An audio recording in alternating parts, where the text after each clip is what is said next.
Hi, welcome to valuationpodcast.com, a podcast and video series about all things related to business and valuation.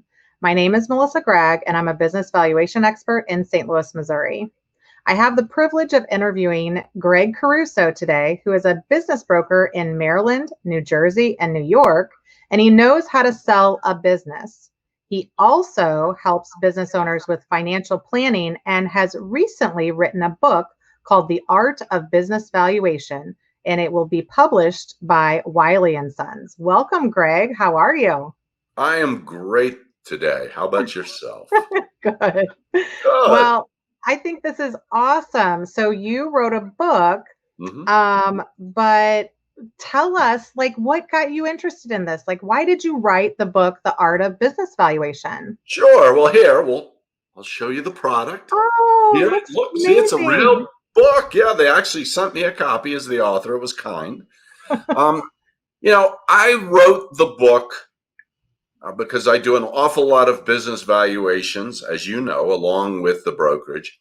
And a Home Depot is just not the same thing as your neighborhood hardware store.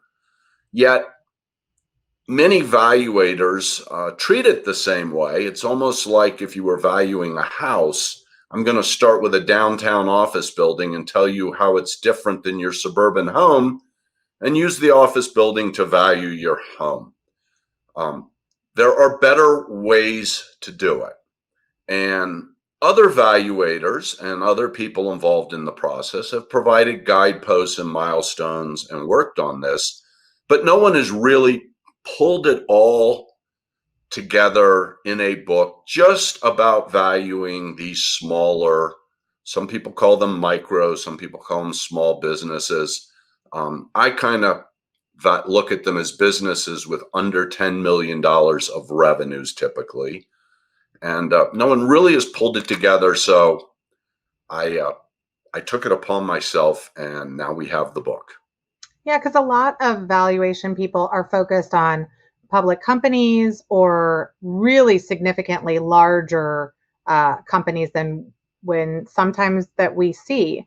But when you wrote this book, who did you write this valuation book for? Was it for financial advisors, lawyers, small business owners? What was your intention there? Again, my intention was really to help people, the valuation community, which can encompass all of those people, to help them understand how small business valuation really can be done to get to the best answer possible. And one of the themes of the book is the book starts with my dad's quote, "I'd rather be approximately right than perfectly wrong." And I think with small businesses, because of the varied level of financial information, because of the concentrations, sometimes that's as good as we can do. And I believe there are parts of the book we'll talk about a little bit as we go that are good for valuators, are very helpful for business owners or other people who may rely on business valuations, such as lawyers and bankers. They're helpful components.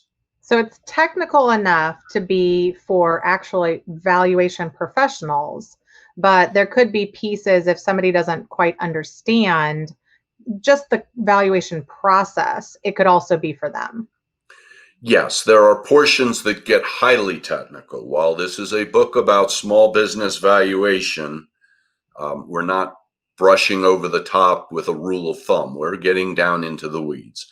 But there are also portions of the book on how do you prepare your business? How do you prepare your business to improve the value? Now, some of this is geared towards helping valuation advisors that may be giving that advice to their customers, but it's the same to either an advisor or the owner. So there are portions of the book that are much less technical and equally important to the community. Sounds really good. So if we're looking at this book from the concept of a valuation professional, what are some of your biggest takeaways that you want other valuation analysts to know that they can find in this book? Sure. Well, the biggest takeaway is probably that it's not what you know, it's what you don't know that kills you in business valuation. We all want to get it as right as we can. So we're all worried about, a couple dollars of cash flow and a point or two on the discount rate. But, it's the things we completely miss. And it's easy because every business is different that when we find out about it, kill us. For instance, very early on, I did a valuation of a bus company and fuel prices had dropped over the contract period. Now the contract was almost up and valuation is forward looking. Oops. We knew it was too profitable, but frankly, myself and my reviewers, we didn't figure it out till long after it had been issued. That is a perfect example of what you missed or what we missed. And it happens to all of us. It just does. So the second item is, small businesses are riskier than large businesses. And I say that because when you start with the downtown office building, sometimes it's hard to understand how much more risky. COVID-19 has brought that out clearly. Costco, Walmart, Target, if anything, this has been good for them. They're very large businesses. The local retailer selling clothes, sporting goods, knickknacks, they got closed. They had limited geographic area, limited product area, limited ability to negotiate with the government, frankly, makes them more risky. Now, I do think that the market method matters. And for these smaller businesses, again, it's different if you've got 20 or 30 or 50 million in revenues. But for these smaller businesses, the market method best reflects their risks because they're similar businesses with similar risks. Finally, the last thing that I think is really important is these small business owners, they run their businesses, at least most of them, by walking around. They have 2 or 3 financial points or things they keep their eye on. Maybe it's sales, maybe it's collections, but they're in the middle of it. So all that important financial information for you or me as a valuator isn't really that important to them if they know they're making money. So we really have to spend a lot of time on qualitative information, on understanding how good or bad this financial information is. So there's a lot more judgment in this, which again ties into the I'd rather be approximately right.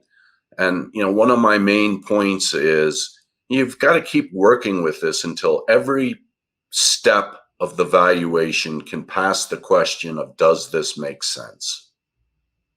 Well, and I think you brought up a couple different really good points.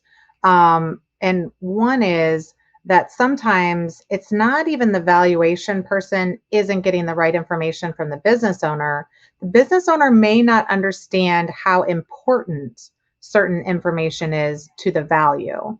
And that, I think, becomes an important piece that the valuation person needs to communicate. But one thing that you talked about was a market approach or a market method. Do you want to elaborate a little bit on what does the market approach mean for a small business? What are you doing in that approach? Sure. Well, the market method, essentially what we're doing is we're going primarily to databases. Sometimes, again, I'm also an active broker, so I may know of a couple transactions in my market, but predominantly I'm relying on databases where other brokers have sent information in on their transactions. And there's lots of issues and unknowns with transactions. Going back to sort of my Home Depot, a hardware store that's getting sold 6 months before a Home Depot opens down the block is going to have a different value than one out in the country where it's unlikely to have that issue. We can't always see that in the database. But if you look at the databases and you parse them correctly, which we go into in the book, and you review the information that is there, you can get a very good understanding of the value. 20 years ago, this was really not the case. I've been doing this about 20 plus years. And 20 years ago, it was much more rule of thumb. The data was much less high quality and frankly, a lot less of it. So to me, that's one of the big changes while I've been valuating is that for these smaller businesses, there are comps in most cases. And that wasn't the case 20 years ago, to be frank. Yeah, and a lot of these databases are what valuation companies will purchase. So it may not be readily available to the business owner or planner, but a lot of times a valuation firm can get access to that. So that's why, and a lot of business brokers have access and things like that. So that's why we talk about some of those things. So another kind of target market, if you will, for this information in this book is for people that are helping business owners. So do you have 2 or 3 valuation tips that we could talk about for financial advisors who may be assisting business owners with strategic planning or selling a company? Sure. And a good portion of the book is geared towards helping people, other advisors who may be dealing with owners who are starting to go through this process. The first point, I call it the red sports car theory. When you go in an auto dealership, I don't know about you, but I always drift over to the red sports car with the big engine and the low seats that I almost can't get into anymore. That's emotion. That car is cool. I want to look at it. I'm emotionally attached to it. Then I go over and depending on where I was in life, get my minivan or my SUV. Emotion is huge to this owner. This is probably his last and favorite child, the one that talked back the least, spent the most time with it. And it's just a huge emotional, and so many advisors spend all their time on the financial. In some ways, the financial is kind of easy. It's math at a certain point, but the emotional. So ask questions. The book goes into for different situations and different points in the process. Lots of questions. Ask questions and listen. Help them work through these things. You will be their advisor forever because that's what they're really grappling with. Second thing, start early. If you start your exit plan and bring it into your strategic planning process 10 years early, and you make it a goal and you make stay agreements with bonuses for the owners and all these things you can do to strengthen your management team, to strengthen that transition period. If you make it a positive thing, it can be very good. If it's 3 months before closing and you're afraid, is my key vice president who's really going to run the place for the new owner going to stay? That's a horrible position. If it's 7 years before you're going to sell and it's clear they don't like the game plan, you may have some tough choices, but you got time to get it right. So start early. The last thing is, be profitable today. Let's face it, valuation, other than liquidation, where we're not going to talk about, valuation is a cash flow, a profitability measure times a multiplier in the case of the market method. If there's nothing to multiply, everything else you do, you're going to be disappointed about. So to me, those are the 3 starting points for working with an owner who's looking at this or should be looking at this process. Well, and I think that when I've talked to business owners, sometimes they are behind the 8 ball. So they've been approached by a buyer and the buyer is saying, hey, what do you want to sell for? And that owner is like, oh, I don't know if I've thought about that. And then they haven't had anybody look at their books. They haven't had anybody come in and say, why are you guys doing it like this? I mean, part of that valuation process, which it doesn't have to be a formal valuation process. It could just be looking at and crunching numbers.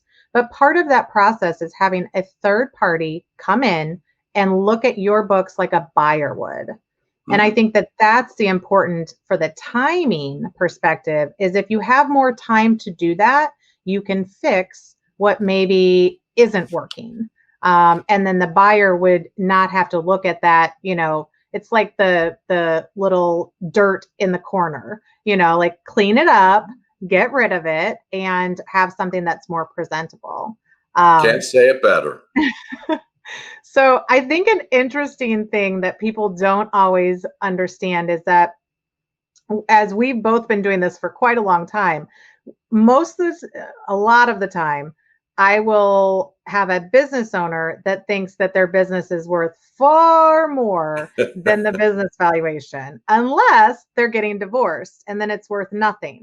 But what is your advice to an owner who wants to achieve a higher price when they go to sell? Not necessarily value, but a higher price when they go to sell. What's some of your advice to that owner? Yes, well, price and value is different. So I may use the word value here, but we're talking putting yourself in the spot to have a price. My definition, I guess the standard of value to get into the technical valuation for buyers is that they're looking for working models that produce a future profit so convincingly that they're willing to pay for it in advance. So the first question is, would you pay for your business in advance? If the answer is no, you got a problem. But let's dig down into that. The first thing is get profitable.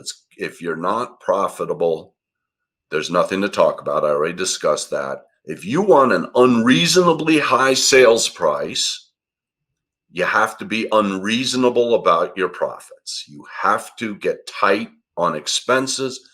You have to sell the products or services that create the most profit for you. Second thing, what is the working model? Unpacking that. Well, a working model is quality systems and people. What are quality systems? A system is quality when average people can get exceptional results every time. I can't say it better than that. If you're not there, keep working. The last thing is people. Great people are hard to find. It's expensive when you lose them. Train them, take care of them, help them grow. So to me, the test of systems and people, the working model, that's why I call it working model. The test is, can I take 2 weeks off, not call in, not spend 2 hours emailing each day? That doesn't count either. And when I come back, the business is running as well as when I left. If you have that in profits, you have created real value. You also may not feel that it's as urgent to sell, but you have created real value. That's what buyers are looking for. Frankly, that's what owners running their businesses are looking for. Well, and I think that, if you break it down really simply, the business valuation is a product of cash flow and risk. And so if you can increase your cash flow or decrease your risk, then you're going to move the needle upwards. And then it's about finding the right buyer too. I mean, not everybody is going to be perfect for that business, but I think that this is some amazing information. And is there anything else that we should know about this valuation book, The Art of Business Valuation, or any other tips that you have other than people go out and get it? Well, of course, go get it. The last thing, it has an associated website, theartofbusinessvaluation.com, surprising name. Great. And for purchaser, well, there will be free information on the blog, but for purchasers of the book, there is a back section, and it has a lot of the charts and tables and stuff in working order, so you could download them. It also will be kept current, things like how is COVID impacting small businesses and particularly small business valuation. I'm getting ready to add a section in on the website directly dealing with some of the things we are now dealing with, and business owners and are dealing with related to that. So there are some things there in addition to what's in the book, and so please avail yourself to both. And it's good for not only people that are in the profession, but for people that just want to understand how they can use some of this knowledge to help business owners kind of going forward in estate planning or strategic planning. It gives them a good framework to talk about value. Absolutely. Perfect. Well, we are going to list all the different ways of how somebody could reach out to you to buy the book. We have the website URL right now down at the bottom, and we will bring you back again to talk to people about how they can sell their business too. So I would love to do that. I will mention from the website, you can buy the book at any web bookseller. You can certainly buy it again online, and now it is published by Wiley, so you can also buy it on their website. So that's awesome. Well, we appreciate it, Greg, and we will talk to you soon. Thank you so much. I look forward to speaking with you again. Thanks.